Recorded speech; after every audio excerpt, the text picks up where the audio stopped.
अगर मृत्यु ने छीना होता तो वह सब्र कर लेती। मौत से किसी को द्वेष नहीं होता, मगर स्वार्थियों के हाथों यह अत्याचार असह्य हो रहा था। इस घोर संताप की दशा में उसका जी रह रहकर इतना विफल हो जाता कि इसी समय चलूं और उस अत्याचारी से इसका बदला लूं जिसने उस पर निष्ठुर आघात किया है। मारूं या मर जाऊं, दोनों ही में संतोष हो जाएगा। कितना सुंदर, कितना होनहार बालक था। माधवी रोज कचहरी जाती, एक कोने में बैठी सारी कार्यवाही देखा करती। मानवीय चरित्र कितना दुर्बल, कितना नीच है, इसका उसे अब तक अनुमान भी न हुआ था। जब आत्मानंद को सजा सुना दी गई और वह माता को प्रणाम करके सिपाहियों के साथ चला तो माधवी मूर्छित होकर गिर पड़ी। 2-4 सज्जनों ने उसे एक तांगे पर बैठाकर घर तक पहुंचाया। जब से वह होश में आई है उसके हृदय में शूल सा उठ रहा है। किसी तरह धैर्य नहीं होता। उस घोर आत्मवेदना की दशा में अब जीवन का एक लक्ष्य दिखाई देता है और वह इस अत्याचार का बदला है। अब तक पुत्र उसके जीवन का आधार था, अब शत्रुओं से बदला लेना ही उसके जीवन का आधार होगा। मुंशी प्रेमचंद की लिखी कहानी माता का हृदय। माधवी की आंखों में सारा संसार अंधेरा हो रहा था। कोई अपना मददगार दिखाई न देता था, कहीं आशा की झलक न थी। उस निर्धन घर में वह अकेले पड़ी रोती थी और कोई आंसू पूछने वाला न था। उसके पति को मरे हुए 22 वर्ष हो गए थे। घर में कोई संपत्ति न थी। उसने न जाने किन तकलीफ़ों से अपने बच्चे को पाल पोस कर बड़ा किया था। वही जवान बेटा आज उसकी गोद से छीन लिया गया था। और छीनने वाले कौन थे? अगर मृत्यु ने छीना होता तो वह सब्र कर लेती। मौत से किसी को द्वेष नहीं होता, मगर स्वार्थियों के हाथों यह अत्याचार असह्य हो रहा था। इस घोर संताप की दशा में उसका जी रह रहकर इतना विफल हो जाता कि इसी समय चलूं और उस अत्याचारी से इसका बदला लूं जिसने उस पर निष्ठुर आघात किया है। मारूं या मर जाऊं, दोनों ही में संतोष हो जाएगा। कितना सुंदर, कितना होनहार बालक था। यही उसके पति की निशानी, उसके जीवन का आधार, उसकी उम्र भर की कमाई थी। वही लड़का इस वक्त जेल में पड़ा न जाने क्या क्या तकलीफ़ें झेल रहा होगा। और उसका अपराध क्या था? कुछ नहीं। सारा मोहल्ला उस पर जान देता था। विद्यालय के अध्यापक उस पर जान देते थे। अपने बेगाने सभी तो उसे प्यार करते थे। कभी उसकी कोई शिकायत सुनने में नहीं आई। ऐसे बालक की माता होने पर उसे बधाई देती थी। कैसा सज्जन, कैसा उदार, कैसा परमार्थी। खुद भूखों सो रहे, मगर क्या मजाल कि द्वार पर आने वाले अतिथि को रूखा जवाब दे। ऐसा बालक क्या इस योग्य था कि जेल में जाता? उसका अपराध यही था, वह कभी कभी सुनने वालों को अपने दुखी भाइयों का दुखड़ा सुनाया करता था। अत्याचार से पीड़ित प्राणियों की मदद के लिए हमेशा तैयार रहता था। क्या यही उसका अपराध था? दूसरों की सेवा करना भी अपराध है, किसी अतिथि को आश्रय देना भी अपराध है। इस युवक का नाम आत्मानंद था। दुर्भाग्यवश उसमें वे सभी सद्गुण थे जो जेल का द्वार खोल देते हैं। वह निर्भीक था, स्पष्टवादी था, साहसी था, स्वदेश प्रेमी था, निस्वार्थ था, कर्तव्यपरायण था। जेल जाने के लिए इन्हीं गुणों की जरूरत है। स्वाधीन प्राणियों के लिए वे गुण स्वर्ग का द्वार खोल देते हैं, पराधीनों के लिए नरक के। आत्मानंद के सेवा कार्य ने और उसके राजनीतिक लेखों ने उसे सरकारी कर्मचारियों की नज़रों में चढ़ा दिया था। सारा पुलिस विभाग नीचे से ऊपर तक उसे सतर्क रहता था। सबकी निगाहें उस पर लगी रहती थी। आखिर जिले में एक भयंकर डाके ने उन्हें इच्छित अवसर प्रदान कर दिया। आत्मानंद के घर की तलाशी हुई। कुछ पत्र और लेख मिले जिन्हें पुलिस ने डाके का बीजक सिद्ध किया। लगभग 20 युवकों की एक टोली फांस ली गई। आत्मानंद इसका मुखिया ठहराया गया। शहादतें हुई। इस बेकारी और गिरानी के ज़माने में आत्मा से सस्ती और कौन वस्तु हो सकती है? बेचने को और किसी के पास रह ही क्या गया है? नाम मात्र का प्रलोभन देकर अच्छी से अच्छी शहादतें मिल सकती हैं और पुलिस के हाथ तो निकृष्ट से निकृष्ट गवाहियाँ भी देववाणी का महत्व प्राप्त कर लेती हैं। शहादतें मिल गई। महीने भर तक मुकदमा क्या चला, एक स्वांग चलता रहा और सारे अभियुक्तों को सजाएं दे दी गई। आत्मानंद को सबसे कठोर दंड मिला, 8 वर्ष का कठिन कारावास। माधवी रोज कचहरी जाती, एक कोने में बैठी सारी कार्यवाही देखा करती। मानवीय चरित्र कितना दुर्बल, कितना नीच है, इसका उसे अब तक अनुमान भी न हुआ था। जब आत्मानंद को सजा सुना दी गई और वह माता को प्रणाम करके सिपाहियों के साथ चला तो माधवी मूर्छित होकर गिर पड़ी। 2-4 सज्जनों ने उसे एक तांगे पर बैठाकर घर तक पहुंचाया। जब से वह होश में आई है, उसके हृदय में शूल सा उठ रहा है। किसी तरह धैर्य नहीं होता। उस घोर आत्मवेदना की दशा में अब जीवन का एक लक्ष्य दिखाई देता है और वह इस अत्याचार का बदला है। अब तक पुत्र उसके जीवन का आधार था, अब शत्रुओं से बदला लेना ही उसके जीवन का आधार होगा। जीवन में उसके लिए कोई आशा न थी। इस अत्याचार का बदला लेकर वह अपना जन्म सफल समझेगी। इस अभागे नर पिशाच बगची ने जिस तरह उसे रक्त के आंसू रुलाए हैं, उसी भांति यह भी उसे रुलाएगी। नारी हृदय कोमल है, लेकिन केवल अनुकूल दशा में। जिस दशा में पुरुष दूसरों को दबाता है, स्त्री शील और विनय की देवी हो जाती है। लेकिन जिसके हाथों से अपना सर्वनाश हो गया हो, उसके प्रति स्त्री की पुरुष से कम घृणा और क्रोध नहीं होता। अंतर इतना है कि पुरुष शस्त्रों से काम लेता है, स्त्री कौशल से। रात बीतती जाती थी और माधवी उठने का नाम न लेती थी। उसका दुख प्रतिकार के आवेश में विलीन होता जाता था, यहाँ तक कि इसके सिवा उसे और किसी बात की याद ही न रही। उसने सोचा, कैसे यह काम होगा। कभी घर से नहीं निकली। वैधव्य के 22 साल इसी घर कट गए, लेकिन अब निकलूंगी, जबरदस्ती निकलूंगी। भिखारिन बनूंगी, टहलनी बनूंगी, झूठ बोलूंगी, सब कुकर्म करूंगी। सत्कर्म के लिए संसार में स्थान नहीं। ईश्वर ने निराश होकर कदाचित अपनी ओर से मुंह फेर लिया है। जभी तो यहाँ ऐसे ऐसे अत्याचार होते हैं और प्राणियों को दंड नहीं मिलता। अब इन्हीं हाथों से उसे दंड दूंगी। संध्या का समय था। लखनऊ के सजे हुए बंगले में मित्रों की महफिल जमा हुई थी। गाना बजाना हो रहा था। एक तरफ आतिशबाजियाँ रखी हुई थी, दूसरे कमरे में मेजों पर खाना चुना जा रहा था। चारों तरफ पुलिस के कर्मचारी नजर आते थे। वह पुलिस के सुपरिटेंडेंट मिस्टर बगीची का बंगला है। कई दिन हुए उन्होंने एक मार्के का मुकदमा जीता था। अफसरों ने खुश होकर उनकी तरक्की कर दी थी और उसी की खुशी में यह उत्सव मनाया जा रहा था। यहाँ आए दिन ऐसे उत्सव होते रहते थे। मुफ्त के गवेरे मिल जाते थे, मुफ्त की आतिशबाजी, फल और मेवे और मिठाइयाँ आधे दामों पर बाजार से आ जाती थी और चट दाते हो जाती थी।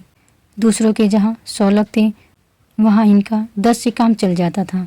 दौड़ धूप करने को सिपाहियों की फौज थी ही। और यह मार्के का मुकदमा क्या था, वह जिसमें निरपराध युवकों को बनावटी शहादत से जेल में ठूस दिया गया था।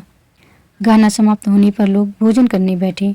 बिगार के मजदूर और पल्लेदार जो बाजार से दावत और सजावट के सामान लाए थे, रोते या दिल में गालियाँ देते चले गए थे। पर एक बुढ़िया अभी तक द्वार पर बैठी हुई थी और अन्य मजदूरों की तरह वह भुनभुना कर काम न करती थी। हुक्म पाते ही खुश दिल मजदूर की तरह हुक्म बजा लाती थी। यह माधवी थी जो इस समय मजूरनी का वेश धारण करके अपना घातक संकल्प पूरा करने आई थी। मेहमान चले गए, महफिल उठ गई, दावत का सामान समेट दिया गया, चारों ओर सन्नाटा छा गया, लेकिन माधवी अभी तक वहीं बैठी थी। सहसा मिस्टर बागची ने पूछा, बुड्ढी तू यहाँ क्यों बैठी है? तुझे कुछ खाने को मिल गया? माधवी, हाँ हुजूर, मिल गया। बागची, तू जाती क्यों नहीं? माधवी, कहाँ जाऊँ सरकार, मेरा कोई घर द्वार थोड़े ही है, हुक्म हो तो यहीं पड़ी रहूँ, पाव भर आटे की परवस्ती हो जाए हुजूर। बगची, नौकरी करेगी? माधवी, क्यों न करूँगी सरकार, यही तो चाहती हूँ। बागची, लड़का खिला सकती है? माधवी, हाँ हुजूर, वह मेरे मन का काम है। बागची, अच्छी बात है, तू आज ही से रहा। जा घर में देख, जो काम बताए वही कर। 1 महीना गुजर गया। माधवी इतना तन मन से काम करती है कि सारा घर उससे खुश है। बहू जी का मिजाज बहुत ही चिड़चिड़ा है। वह दिन भर खाट पर पड़ी रहती है और बात बात पर नौकरों पर झल्लाया करती है, लेकिन माधवी उनकी घुड़कियों को भी सहर्ष सह लेती है। अब तक मुश्किल से कोई दाई 1 सप्ताह से अधिक ठहरी थी। माधवी का कलेजा है कि जली कटी सुनकर भी मुख पर मैल नहीं आने देती। मिस्टर बागची के कई लड़के हो चुके थे, पर यही सबसे छोटा बच्चा बच रहा था। बच्चे पैदा तो हिष्ट पुष्ट होते, किंतु जन्म लेते ही उन्हें एक न एक रोग लग जाता था और कोई 2-4 महीने, कोई साल भर जीकर चल देता था। माँ बाप दोनों इस शिशु पर प्राण देते थे। उसे जरा जुकाम भी हो तो दोनों विकल हो जाते। स्त्री पुरुष दोनों शिक्षित थे, पर बच्चे की रक्षा के लिए टोना टोटका, जंतर मंतर, एक से भी उन्हें इनकार न था। माधवी से यह बालक इतना हिल गया कि एक क्षण के लिए भी उसकी गोद से न उतरता। वह कहीं एक क्षण के लिए चली जाती तो रो रो कर दुनिया सिर पर उठा लेता। वह सुलाती तो सोता, दूध पिलाती तो पीता, वह खिलाती तो खेलता। उसी को वह अपनी माता समझता।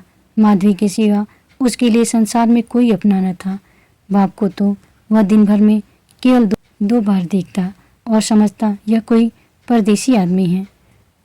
माँ आलस्य और कमजोरी के मारे गोद में लेकर टहल न सकती थी। उसे वह अपनी रक्षा का भार संभालने के योग्य न समझता था और नौकर चाकर उसे गोद में ले लेते तो इतनी बेदर्दी से कि उसके कोमल अंगों में पीड़ा होने लगती थी। कोई उसे ऊपर उछाल देता था, यहाँ तक कि अबोध शिशु का कलेजा मुंह को आ जाता था। उन सबों से वह डरता था। केवल माधवी थी जो उसके स्वभाव को समझती थी। वह जानती थी कि कब क्या करने से बालक प्रसन्न होगा, इसलिए बालक को भी उससे प्रेम था। माधवी ने समझा था यहाँ कंचन बरसता होगा, लेकिन उसे देखकर कितना विस्मय हुआ कि बड़ी मुश्किल से महीने का खर्च पूरा पड़ता है। नौकरों से एक एक पैसे का हिसाब लिया जाता था और बहुधा आवश्यक वस्तुएं भी टाल दी जाती थी। एक दिन माधवी ने कहा, बच्चे के लिए कोई तेज गाड़ी क्यों नहीं मंगवा देती, गोद में उसकी बाढ़ मारी जाती है। मिसेज बागची ने कुंठित होकर कहा, कहाँ से मंगवा दूँ, कम से कम 50-60 रुपये में आएगी, इतने रुपए कहाँ हैं। माधवी, मालकिन आप भी ऐसा कहती हैं। मिसेज बागची, झूठ नहीं कहती। बाबूजी की पहली स्त्री से 5 लड़कियां और हैं। सब इस समय इलाहाबाद के एक स्कूल में पढ़ रही हैं। बड़ी की उम्र 15-16 वर्ष से कम न होगी। आधा वेतन तो उधार ही चला जाता है। फिर उनकी शादी की भी तो फिक्र है। 5 के विवाह में कम से कम 25,000 लगेंगे। इतने रुपए कहाँ से आएंगे। मैं चिंता के मारे मरी जाती हूँ। मुझे कोई दूसरी बीमारी नहीं है, केवल चिंता का रोग है। माधवी, घूस भी तो मिलती है। मिसेज बागची, बूढ़ी, ऐसी कमाई में बरकत नहीं होती। यही क्यों, सच पूछो तो इसी घूस ने हमारी यह दुर्गति कर रखी है। क्या जाने औरों को कैसे हजम होती है। यहाँ तो जब ऐसे रुपए आते हैं तो कोई ना कोई नुकसान भी अवश्य हो जाता है। एक आता है तो 2 लेकर जाता है। बार बार मना करती हूँ, हराम की कौड़ी घर में न लाया करो, लेकिन मेरी कौन सुनता है। बात यह थी कि माधवी को बालक से स्नेह होता जाता था। उसके अमंगल की कल्पना भी वह न कर सकती थी। वह अब उसी की नींद सोती और उसी की नींद जागती थी। अपने सर्वनाश की बात याद करके एक क्षण के लिए बागची पर क्रोध तो हो आता था और घाव भी फिर हरा हो जाता था, पर मन में कुत्सित भावों का आधिपत्य न था। घाव भर रहा था, केवल ठेस लगने से दर्द हो जाता था। उसमें स्वयं टीस या जलन न थी। इस परिवार पर उसे अब दया आती थी। सोचती, बेचारे यह छीन झपट न करे तो कैसे गुजर हो। लड़कियों का विवाह कहाँ से करेंगे। स्त्री को जब देखो बीमार ही रहती है। उन पर बाबूजी को 1 बोतल शराब भी रोज चाहिए। यह लोग स्वयं अभागे हैं। जिसके घर में 5 पसवारी कन्याएं हों, बालकों होकर मर जाते हों, घरनी बीमार रहती हो, स्वामी शराब का लती हो, उस पर तो यूं ही ईश्वर का कोप है। इससे तो मैं अभागिन ही अच्छी। दुर्बल बालकों के लिए बरसात बुरी बला है। कभी खांसी है, कभी ज्वर, कभी दस्त। जब हवा में ही शीत भरी हो तो कोई कहाँ तक बचाए। माधवी एक दिन अपने घर चली गई थी। बच्चा रोने लगा तो माँ ने एक नौकर को दिया, इसे बाहर बहला ला। नौकर ने बाहर ले जाकर हरी हरी घास पर बैठा दिया। पानी बरसकर निकल गया था। भूमि गीली हो रही थी, कहीं कहीं पानी भी जमा हो गया था।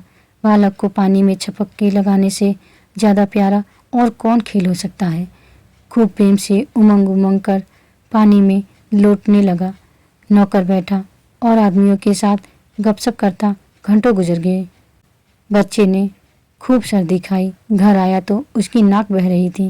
रात को माधवी ने आकर देखा तो बच्चा खांस रहा था। आधी रात के करीब उसके गले से खुरखुर की आवाज़ निकलने लगी। माधवी का कलेजा सन से हो गया। स्वामिनी को जगाकर बोली, देखो तो बच्चे को क्या हो गया है, क्या सर्दी वर्दी तो नहीं लग गई? हाँ, सर्दी ही मालूम होती है। स्वामिनी हकबकाकर उठ बैठी और बालक की खुरखुराहट सुनी तो पांव तले जमीन निकल गई। यह भयंकर आवाज़ उसने कई बार सुनी थी और उसे खूब पहचानती थी। व्यग्र होकर बोली, जरा आग जलाओ। थोड़ा सा तंग आ गई। आज का हार जरा देर के लिए बाहर ले गया था, उसी ने सर्दी में छोड़ दिया होगा। सारी रात दोनों बालक को सेकती रही। किसी तरह सवेरा हुआ। मिस्टर बागची को खबर मिली तो सीधे डॉक्टर के यहाँ दौड़े।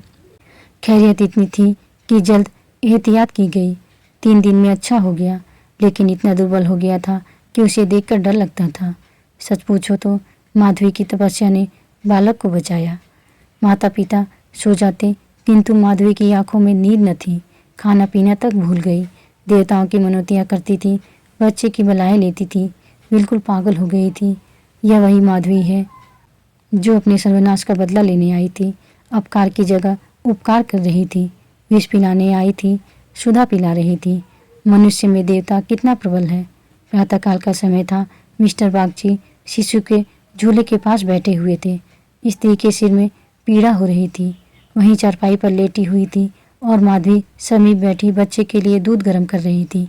सहसा बागची ने कहा, बूढ़ी, हम जब तक जिएंगे तुम्हारे यश गाएंगे। तुमने बच्चे को जिला लिया। स्त्री यह देवी बनकर हमारा कष्ट निवारण करने के लिए आ गई।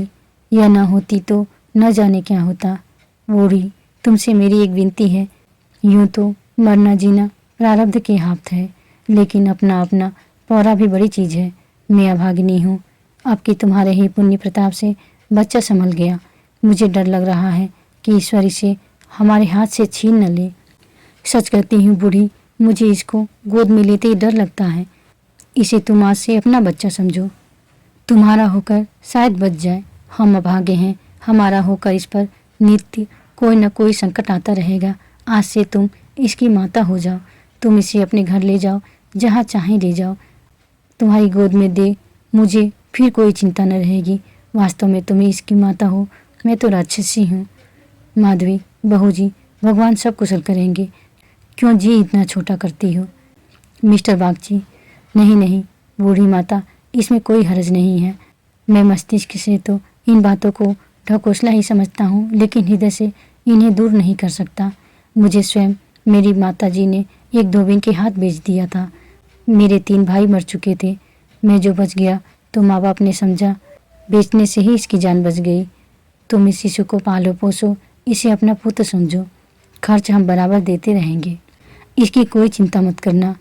कभी कभी जब हमारा जी चाहेगा आकर देख लिया करेंगे। हमें विश्वास है कि तुम इसकी रक्षा हम लोगों से कहीं अच्छी तरह कर सकती हो। मैं कुकर्मी हूँ। जिस पेशे में हूँ उसमें कुकर्म किए बगैर काम नहीं चल सकता।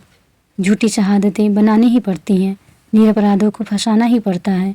आत्मा इतनी दुर्बल हो गई है कि प्रलोभन में पड़ ही जाती है। जानता हूँ कि बुराई का फल बुरा ही होता है, पर परिस्थिति से मजबूर हूँ। अगर ना करूँ तो आज नालायक बनाकर निकाल दिया जाऊँ। अंग्रेज हजारों भूले करे, कोई नहीं पूछता। हिंदुस्तानी एक भूल भी कर बैठे तो सारे अफसर उसके सिर हो जाते हैं। हिंदुस्तानियों को दोष मिटाने के लिए कितनी ही ऐसी बातें करनी पड़ती हैं जिनका अंग्रेज के दिल में कभी ख्याल ही पैदा नहीं हो सकता। तो बोलो, शिकार करती हो? माधवी गदगद होकर बोली, बाबूजी, आपकी इच्छा है तो मुझसे भी जो कुछ बन पड़ेगा आपकी सेवा कर दूंगी। भगवान बालक को अमर करे, मेरी तो उनसे यही विनती है। माधवी को ऐसा मालूम हो रहा था कि स्वर्ग के द्वार सामने खुले हैं और स्वर्ग की देवियां आंचल फैला फैला कर आशीर्वाद दे रही हैं। मानो उसके अंतस्थल में प्रकाश की लहरें सी उठ रही हैं। स्नेहमय सेवा में कितनी शांति थी। बालक अभी तक चादर ओढ़े सो रहा था। माधवी ने दूध गर्म हो जाने पर उसे झूले पर से उठाया तो चिल्ला पड़ी। बालक की देह ठंडी हो गई थी और मुंह पर वह पीलापन आ गया था जिसे देखकर कलेजा हिल जाता है। कंठ से आह निकल आती है और आंखों से आंसू बहने लगते हैं। जिसने इसे एक बार देखा है फिर कभी नहीं भूल सकता। माधवी ने शिशु को गोद से चिपटा लिया, हालांकि नीचे उतार देना चाहिए था। कोहराम मच गया। माँ बच्चे को गले से लगाए रोती थी पर उसे जमीन पर न सुलाती थी। क्या बातें हो रही थी और क्या हो गया। मौत को धोखा देने में आनंद आता है। वह उस वक्त कभी नहीं आती जब लोग उसकी राह देखते होते हैं। रोगी जब संभल जाता है, जब वह पथ्य लेने लगता है, उठने बैठने लगता है, घर भर खुशियाँ मनाने लगता है, सबको विश्वास हो जाता है कि संकट टल गया, उस वक्त घात में बैठी हुई मौत सिर पर आ जाती है। यही उसकी निठुर लीला है। आशाओं के बाग लगाने में हम कितने कुशल हैं। यहाँ हम रक्त के बीज बोझ कर सुधा के फल खाते हैं, अग्नि से पौधों को सींचकर शीतल छांव में बैठते हैं। हाँ मंद बुद्धि। दिन भर मातम होता रहा। बाप रोता था, माँ तड़पती थी और माधवी बारी बारी से दोनों को समझाती थी। यदि अपने प्राण देकर वह बालक को जिला सकती तो इस समय अपना धन्य भाग समझती। वह अहित का संकल्प करके यहाँ आई थी और आज जब उसकी मनोकामना पूरी हो गई और उसे खुशी से फूलाना समाना चाहिए था, उसे उससे कहीं घोर पीड़ा हो रही थी। जो अपने पुत्र की जेल यात्रा में हुई थी, रुलाने आई थी और खुद रोती जाती थी। माता का हृदय दया का आगार है। उसे जलाओ तो उसमें दया की ही सुगंध निकलती है, पीसो तो दया का ही रस निकलता है। वह देवी है। विपत्ति की क्रूर लीलाएं भी उस स्वच्छ निर्मल स्रोत को मलिन नहीं कर सकती। आप सुन रहे थे मुंशी प्रेमचंद की लिखी कहानी माता का हृदय। कहानी सुनने के लिए धन्यवाद।